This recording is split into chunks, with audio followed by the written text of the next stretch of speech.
আসসালামু আলাইকুম প্রিয় নবম দশম শ্রেণীর শিক্ষার্থীরা, আশা করি তোমরা ভালো আছো। গত ভিডিওতে আমরা এসএসসি বায়োলজির দ্বিতীয় চ্যাপ্টার জীবকোষ ও টিস্যু এই অধ্যায়ের কোষ প্রাচীর সম্পর্কে আলোচনা করেছিলাম। সো আজকে আমাদের আলোচনার বিষয় হলো প্রোটোপ্লাজম এবং হলো কোষ ঝিল্লি।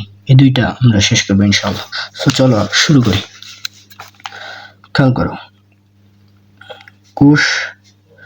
প্রোটোপ্লাজম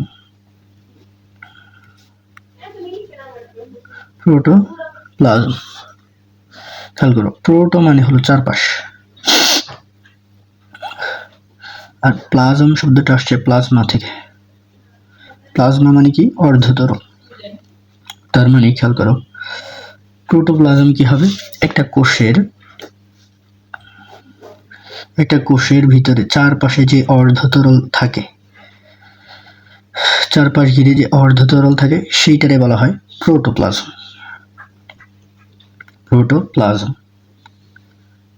এখন এই প্রোটোপ্লাজম, এই কোষ ঝিল্লিটা, এটা কি? কোষ ঝিল্লি। খেয়াল করো, এটা একটা কি? অর্ধতরল। এখন এই অর্ধতরল যেহেতু তরল আছে, তাহলে তরলটারে ঘিরে রাখার জন্য, রাইট, তরলটা তো এমনি বসে থাকবে না, তরলটারে ঘিরে রাখার জন্য যে কোনো একটা পাত্র লাগবে কিংবা যে কোনো একটা পর্দা লাগবে। সেই তরলটারে ঘিরে রাখার জন্য যে পর্দা, সেটারে আমরা বলি কোষ পর্দা বা কোষ ঝিল্লি,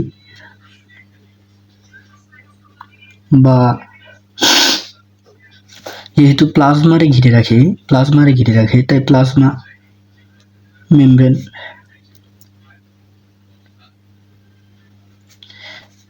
মানে হলো পর্দা, আর প্লাজমা যেহেতু প্লাজমাকে ঘিরে রাখে। তাহলে খেয়াল করো, কোষ ঝিল্লির সংজ্ঞা তাহলে আমরা কি দিব? কোষ ঝিল্লির সংজ্ঞা দিব যে প্রোটোপ্লাজমকে ঘিরে যে দ্বিস্তরের স্থিতিস্থাপক পর্দা থাকে, সেটাকে আমরা বলবো কোষ ঝিল্লি। এখন খেয়াল করো, এই কোষ ঝিল্লি তোমরা উচ্চতর শ্রেণীতে গিয়ে দেখতে পারবা যে এই কোষ ঝিল্লি যে উপাদানগুলো আছে, ফসফোলিপিড, এইগুলো একটু নড়াচড়া করতে পারে। এই কারণে এই কোষ ঝিল্লিটারে বলা হয় সজীব। আর প্রোটোপ্লাজম তো অর্ধতরল, নড়াচড়া করতে পারেই, তাহলে এটারও আমরা বলবো সজীব। খেয়াল করো, কেন সজীব বলতেছি? বিকজ আমরা গত ভিডিওতে দেখছিলাম যে কোষ প্রাচীর যেটা ছিল, কোষ প্রাচীরটা ছিল কিন্তু নির্জীব।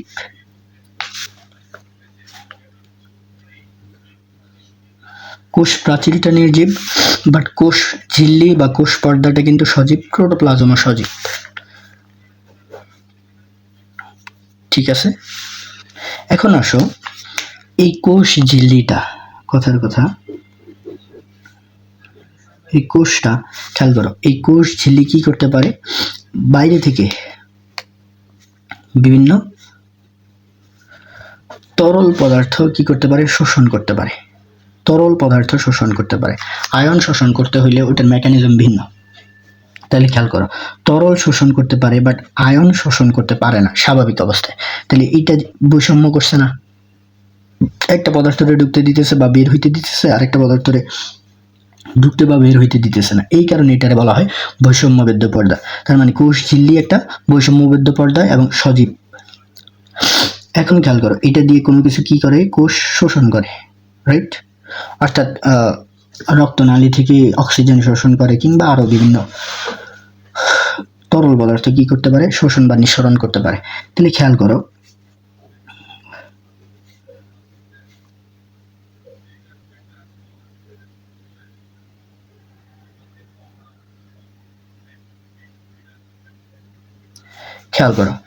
এইটাও একটা কোষ ঝিল্লি।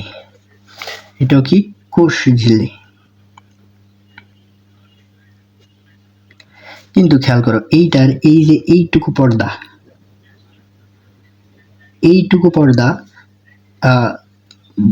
ভাঁজ হয়ে এরকম বড় বড় দুইটা আঙ্গুলের মতো প্রক্ষেপকের সৃষ্টি করছে, যেগুলোর আমরা বলবো মাইক্রোভিলাই। তোমরা বলবো ভাই তাহলে মাইক্রোভিলাই এর কাজ কি? দেখো, এতটুকু কোষ পর্দা যতটুকু পদার্থ শোষণ করতে পারতো, কিন্তু এখন খেয়াল করো, এইখান দিয়েও সে শোষণ করতে পারবে, এইখান দিয়েও এই সবগুলো অংশ দিয়ে কিন্তু সে শোষণ করতে পারবে। তার মানে খেয়াল করো, শোষণের জায়গা ছিল এতটুকু অংশ, এখন হয়ে গেছে প্রায় অনেক গুণ অংশ। তার মানে মাইক্রোভিলাইয়ের কাজ কি? কোষের শোষণ অঞ্চল বৃদ্ধি করা। শোষণ অঞ্চল বৃদ্ধি করা খুব ইম্পর্টেন্ট কিন্তু। শোষণ অঞ্চল বৃদ্ধি করা কার কাজ? মাইক্রোভিলাইয়ের কাজ। মাইক্রোভিলাই কি? কোষ ঝিল্লি মাঝে মধ্যে ভাঁজ হয়ে আঙ্গুলের মতো প্রক্ষেপকের অংশের সৃষ্টি করে, যেগুলোর আমরা বলবো মাইক্রোভিলাই। এখন কোষ ঝিল্লিটা কি? কোষ ঝিল্লিটা প্রোটোপ্লাজমকে ঘিরে যে দ্বিস্তরের স্থিতিস্থাপক পর্দা থাকে সেটাকে কোষ ঝিল্লি বলে। কোষ ঝিল্লিটা একটি সজীব উপাদান। এখন প্রোটোপ্লাজম কারে বলে? প্রোটো মানে হলো চারপাশ, প্রোটো চারপাশ, আর প্লাজম শব্দটা আসছে প্লাজমা থেকে, প্লাজমা মানে হলো অর্ধতরল। তার মানে কোষের চারপাশে যে অর্ধতরল থাকে, তোমাদের বইতে দেওয়া আছে অর্ধস্বচ্ছ থকথকে জেলের মতো যে বস্তু থাকে সেটাকে কি বলে? প্রোটোপ্লাজম। এবং সবচেয়ে ইম্পর্টেন্ট হলো কোষ ঝিল্লি নিজেও এই প্রোটোপ্লাজমের অংশ। কোষ ঝিল্লি নিজেও কি? এই প্রোটোপ্লাজমের অংশ।